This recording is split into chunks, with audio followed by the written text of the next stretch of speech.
আজকে আপনাদের দেখাবো ঘরে বসে কিভাবে শর্টকাটে ভাপা পিঠা বানাবেন।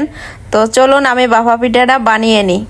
আসসালামু আলাইকুম, কেমন আছেন বন্ধুরা? সবাইকে মিরাজ ব্লগে স্বাগতম। আর যারা যারা আমার চ্যানেলটা এখনো সাবস্ক্রাইব করেন নাই, নিত্য নতুন ভিডিও দেখার জন্য অবশ্যই আমার চ্যানেলটা সাবস্ক্রাইব করবেন। আর ভালো লাগলে প্রথম থেকে লাস্ট পর্যন্ত আমার ভিডিওটা দেখবেন। তো এখন তো শীতের সময়, আমরা ঘরে বসে সবাই চাই একটু পিঠা খেতে। তো আজকে আমি বানাবো ভাপা পিঠা। তো অনেকেই মনে করেন যে চাউলের গুঁড়ি দিয়ে ভাপা পিঠা হবে না। তো চাউলের গুঁড়ি দিয়ে কিভাবে ভাপা পিঠা বানাই, আমার সাথেই থাকবেন, ফুল ভিডিওটা দেখবেন। তো চলুন আমি পিঠা সবকিছু তৈরি করে নিই। ভাপা পিঠার জন্য আমি নারিকেলটা কোড়াই নিব। তো আমি একটা নারিকেল নিয়ে নিয়েছি আর মিঠা নিয়ে নিয়েছি। এইভাবে বটি দিয়ে আমি মিঠাটা কুচি করে নিব যাতে ভাপা পিঠায় পারফেক্টভাবে দেওয়া যায়। তো আমি নিয়ে নিয়েছি নারিকেল। ভাপা পিঠার জন্য তো নারিকেলটা খুবই জরুরি। আর গুড়, আর গুড়গুলো আমি বটি দিয়ে কেটে নিছি। আর নিয়ে নিছি ভাপা পিঠার জন্য আমি নিয়ে নিছি শুকনো চাউলের গুঁড়ি। আর আমি একটু পানি দিয়ে এইভাবে ভিজা ভিজা করে নিছি যাতে ভাপা পিঠাটা ভালো হয়, এই জন্য। তো আপনারা এইভাবে করে নেবেন।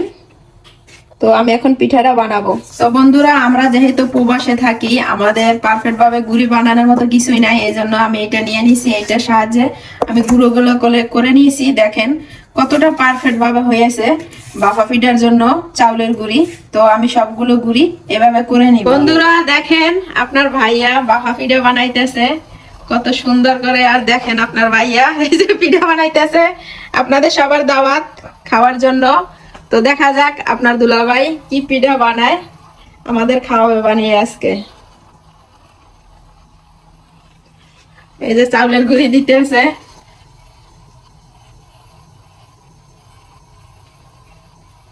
আর একটা পাতিলে গরম পানি বসিয়ে দিছি, তারপরে দিয়ে দিব একটা জালি।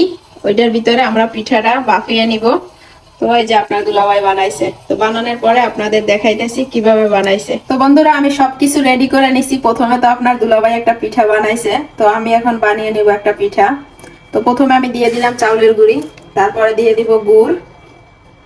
আপনারা মিষ্টিটা আপনাদের স্বাদ মতো দিবেন। তারপরে দিয়ে দিব নারিকেল। নারিকেলটা ভাপা পিঠায় খেতে ভালো লাগে, এই জন্য আমি বেশি করে দিয়ে দিলাম। আবারও দিয়ে দিব চাউলের গুঁড়ি।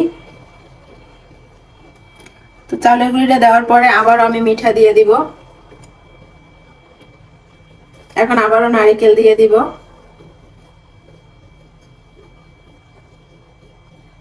তারপরে আবারও চাউলের গুঁড়ি দিয়ে দিব। তো হয়ে গেল কমপ্লিট আমার ভাপা পিঠা। আর এই যে বন্ধুরা, আপনার দুলাভাই বানাইছে পিঠা। এটা প্রথমে বানাইছি। আর এটা কিভাবে বানায় দেখেন কত সহজ। চাউলের গুঁড়ি দিয়ে বাজারে যে প্যাকেটটা পাওয়া যায় ওইটা দিয়ে পারফেক্ট ভাবে ভাপা পিঠা দেখেন আপনার দুলাভাই বানাইছে। মাশাআল্লাহ, অনেক সুন্দর হয়েছে। তো এখন আমি বানিয়ে নিব। তো বন্ধুরা, আমাদের কাছে তো পাতিল নাই ভাপা পিঠার, এই জন্য আমি এই জ্বালনিটা দিয়ে দিছি আর নিচে পানি দিয়ে ফুটিয়ে নিছি। এখন দেখেন উপর থেকে কিন্তু অনেকটা ভাপ উঠতেছে। আর যে পিঠাটা আমি বানাই রাখছিলাম, দেখেন এই পিঠাটা এখন আমি দিয়ে দিব। আর শীতের সময় ভাপা পিঠা তো সবারই পছন্দ, আমার অনেক ভালো লাগে। তো দেখেন আমি এখন পিঠাটা দিয়ে দিলাম। দেখেন কতটা পারফেক্ট ভাবে পিঠাটা হয়েছে, আর উপর থেকে ভাপ উঠতেছে। তো আমি এখন ঢেকে দিব 2 মিনিটের জন্য। 2 মিনিট দিলেই হয়ে যাবে। তো বন্ধুরা, আমি আরো একটা পিঠা এভাবে বানিয়ে নিব। আর ভাপা পিঠা বানানো কিন্তু অনেক সহজ, আপনারা দেখতে পারতেছেন এই ভিডিওটায়। ঘরে বসেই চাইলে মজাদার ভাপা পিঠা বানাতে পারেন। আর মিষ্টিটা আপনাদের পরিমাণ মতো দিবেন, যে যেরকম মিষ্টি খেতে ভালোবাসেন। আর নারিকেলটাও আপনারা কম পছন্দ করলে কম দিবেন। তো আমি বানিয়ে নিলাম আরো একটা পিঠা। অনেক সহজ পিঠা বানানো। আমার পুরো রেসিপিটা খেয়াল করলে আপনারা ঘরে বসে এভাবে বানাতে পারবেন।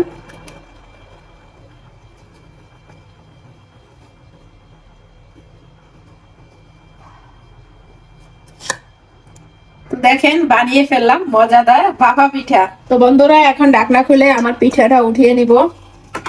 আর আপনাদের দেখাই কতটা সুন্দর হয়েছে, ভাঙেও নাই, কিচ্ছু হয় নাই। দেখেন ভালোভাবে আমি সেদ্ধ করে নিছি। এখন নামিয়ে ফেলবো। এইভাবে আপনারা নামাবেন। দেখেন কতটা পারফেক্ট ভাবে, কতটা সুন্দর হয়েছে, দেখি বুঝতে পারতেছেন। তো আপনারা এভাবে সহজে ঘরে বসে বাচ্চাদের বাহানা বা ফ্যামিলিদের বাহানা পূর্ণ করতে পারেন। তো বন্ধুরা আমি এখন আর একটা পিঠা বানিয়ে নিলাম। আমি অনেকগুলো পিঠা বানাইছি, তো আমার পিঠাটা হয়ে গেছে, এখন আমি নামিয়ে ফেলবো।